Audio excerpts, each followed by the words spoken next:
Est-ce que faire de la publicité baisse notre portée en organique? Ce serait pas une machine à fric, une machination du diable pour te faire dépenser des euros et des euros tout le temps en permanence pour être visible. Faire de la pub, ça tue l'organique, mais c'est pas vrai. Bienvenue dans Social Quart d'heure, le podcast qui parle social media et ads en moins de 15 minutes, ou presque. Pour cet épisode, on se retrouve dans une question, un mythe ou une réalité, on ne sait pas encore. Une légende urbaine peut-être, Ouais. une légende du social media et principalement de l'ads. Est-ce que faire de la publicité baisse notre portée en organique? C'est régulièrement des fois les retours qu'on a. On a fait des lives régulièrement et à chaque fois on avait toujours cette question, est-ce que la pub baisse ma visibilité sur principalement Instagram? Mais on avait déjà à l'époque sur Facebook, donc Mais on l'avait déjà, enfin même depuis qu'on a lancé Social Quarter, ça fait déjà 3 ans et on a tout le temps cette question qui revient. ouais, mais je me souviens même à l'époque, quand j'étais en agence, c'est vraiment à mes débuts, les rendez-vous prospects qu'on avait au sein de l'agence, une fois ça ressortait, les clients disaient mais j'ai peur de faire de la pub et tout, on va pas être visible et tout ça.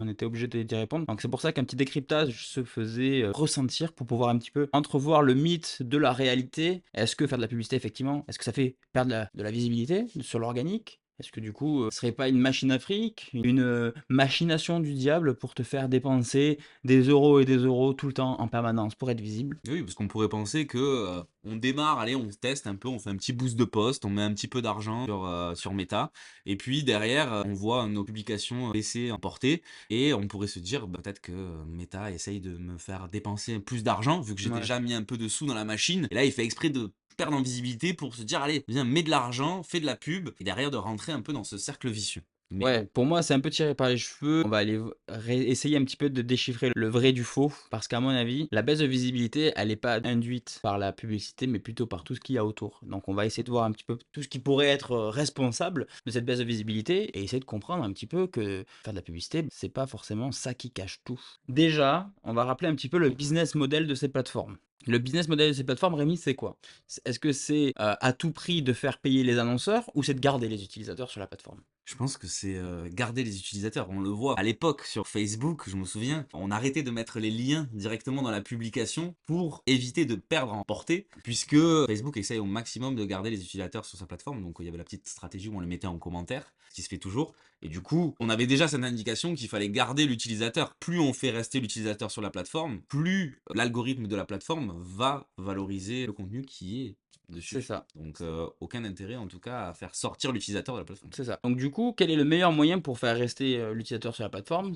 C'est de diffuser du contenu qui l'intéresse. On est d'accord là-dessus. On est d'accord. Qu'est-ce qui se passe si toi demain tu fais des publications? À partir du moment où tu fais des publicités et que tu vois que tu perds en engagement et en visibilité par la suite, toi qu'est-ce que tu fais au bout d'un moment? Est-ce que tu continues à faire de la publicité ou tu vas lâcher l'affaire et dire je vais ailleurs? Bon, je vais pas aller ailleurs, mais je vais me dire, ouais, bon, bah, ça marche pas, peut-être. Ouais, tu vas continuer les efforts un petit peu, Ouais. tu vas peut-être remettre un peu de budget un petit peu, puis un jour tu seras saoulé de voir que ça marche plus. Tu vas de moins en moins publier, et au bout d'un moment tu publieras presque plus. Et peut-être que tu changeras de plateforme, du style tu iras sur TikTok, parce que derrière la viralité est un peu plus forte. Donc concrètement, ça voudrait dire que si Meta te pénalise sur l'organique, ça voudrait dire que toi derrière, tu vas vite être dégoûté de publier, et donc du coup, tu vas potentiellement arrêter de publier, donc du coup tu vas partir.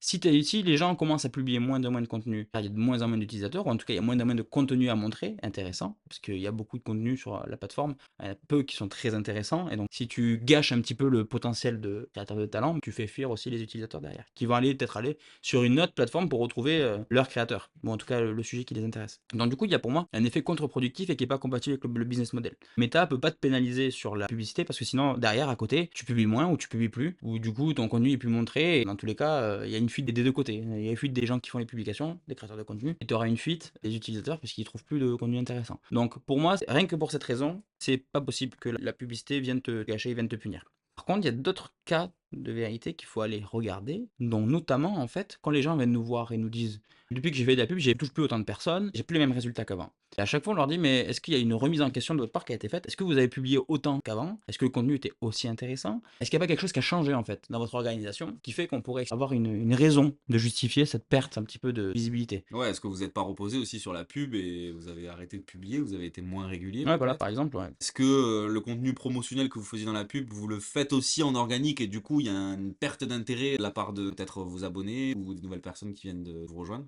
Ouais. Il y a plusieurs possibilités. Ouais. Moi, les possibilités sont nombreuses. Ça peut être le fait que, ouais, soit le contenu est moins engageant, soit il y a quelque chose qui a changé. C'est pas la même thématique. Tu es habitué à parler de voitures toute l'année. Un jour, tu parles de moto, donc forcément, les gens qui étaient habitués à voir du contenu sur les voitures, ils ne regarderont pas ton autre contenu parce qu'ils sont pas intéressés. Il y a plein de choses à prendre en compte. Après, en général aussi, plus ton compte grossit, et moins tu vas toucher de personnes. C'est combien à peu près des fois le taux d'engagement là? En général, quand tu as moins de 1000 abonnés, c'est quoi? C'est 10%, non? Oui, on est sur 10% à peu près. Donc au début, tu touches beaucoup de personnes. On est d'accord. Tu as un compte en démarrage, tu as 400 personnes, tu touches peut-être 200, 300 personnes. Je crois que sur les petits comptes, tu touches beaucoup ta communauté, je crois. Au début, oui, oui. Au début, ouais, je veux dire, ouais, au début. Et plus tu grossis, moins tu touches. Forcément, tu touches moins de personnes qu'avant et tu te dis, ben mes résultats sont moins bons. Mais forcément, tu as grossi entre temps. T'es passé peut-être de 500 abonnés à 2000 et donc forcément, tu touches 10%, même 8% de ta communauté. Donc tu es passé de 250, 300, 400 personnes à pratiquement l'équivalent alors que tu as le double voire le triple d'abonnés. Donc il y a ça à prendre en jeu aussi. Le fait d'avoir grossi, tu touches moins de personnes, c'est le jeu des algorithmes. Je sais plus quand c'est des comptes de 10, 20 000, 30 000, c'est après ça devient de 2-3%, je crois.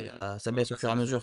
Alors il y a une vérité, c'est que sur Facebook, qu'il arrive maintenant, si tu es une entreprise et que tu fais pas de publicité, la visibilité elle est à zéro. Je sais même plus, mais sur les grosses pages, ils touchent plus personne, les gens. Page Facebook. Ouais, c'est très compliqué de toucher des personnes. Sur principalement Insta, c'est un retour qu'on a régulièrement, alors qu'en fait, il n'y a pas de lien entre la pub et l'organique. Ouais. Moi, le seul truc à la limite que je pourrais entendre, c'est j'ai boosté ma publication juste après la sortie et je remarque que j'ai moins de performance. Parce que du coup, je pense que d'appuyer une publication en organique, elle va pas avoir son plein potentiel parce qu'elle va être aidée par la pub. Donc je pense que du coup, Meta est un peu plus feignant. Ça sera vérifié encore le cas. Mais à la limite, ça, je pourrais l'entendre. Style, j'ai moins de performance parce que je booste de suite. Donc des fois, on se dit, bon, ben, peut-être qu'on va laisser 24-48 heures sur un contenu qui marche bien, histoire qu'il performe un peu en organique et après on le pousse. Pourquoi pas, tu vois? Je pourrais plus l'entendre, quoique, encore une fois, ça revient au même que ce qu'on disait tout à l'heure, c'est pourquoi ils iraient pénaliser un contenu organique qui marche bien, quoi. Posez-vous les bonnes questions. Est-ce qu'il n'y a pas un truc à changer dans mon organisation? Est-ce qu'il n'y a pas quelque chose qui a changé dans toute l'équation? Mon contenu, la régularité, peut-être que tu es plus régulier, donc du coup, comme tu publies moins souvent, il est pas content. Donc tu touches moins de personnes. Les gens qui tu touches, peut-être sont moins engagés. Il y a 15 000 raisons. Nous, on a fait le cas. Avant de passer le compte pro, et on était resté en compte perso pour voir s'il allait avoir une différence. Il y en a beaucoup qui disaient j'attends d'avoir les 1000 abonnés avant de mettre un compte pro et tout. Je pense aussi qu'il y a d'être un compte pro, du coup, ça je pense que c'est vrai en organique, tu touches moins de personnes. Sauf que quand tu veux faire de la publicité, tu es obligé de passer en compte pro.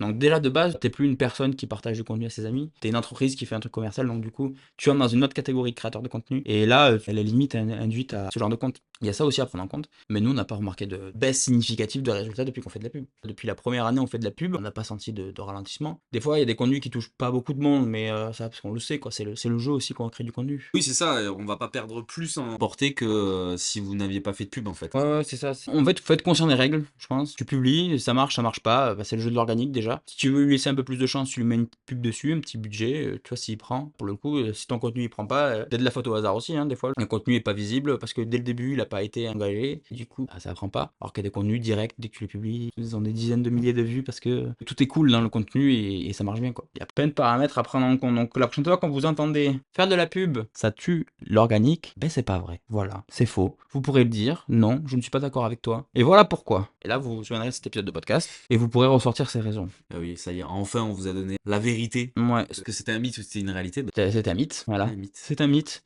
Fake news, stop fake news, ok, ça suffit. Nous, on n'a pas vu, d'accord? Non, mais en tout cas, n'ayez pas peur de faire de la publicité. J'allais dire rely on. Je suis un peu anglophone, donc du coup, ne vous reposez pas que sur la pub, parce que la publicité, c'est une solution pour gagner en visibilité, mais c'est pas la solution à tout. Pas une solution miracle. Réfléchissez, est-ce que dans vos pubs, comme je le disais au début de l'épisode, est-ce que vous faites des contenus promotionnels et que du coup derrière, peut-être compenser avec de l'organique, avec des contenus qui vont être un peu plus légers, un petit peu plus divertissants, un peu plus éducatifs, où derrière on n'attend rien en retour, si ce n'est peut-être voilà, de l'engagement ou un abonnement, et vous allez pouvoir voir qu'en fait il n'y a qu'un lien entre les deux, quoi. Faites l'expérience avant-après, on est curieux. Je sais pas si on n'avait pas trouvé des créateurs de contenu qui l'avaient fait. C'était une chaîne, je crois, YouTube, je me souviens plus du nom. Et en fait, ils s'amusaient à faire des petites expériences comme ça, où ils s'amusaient à faire des tests.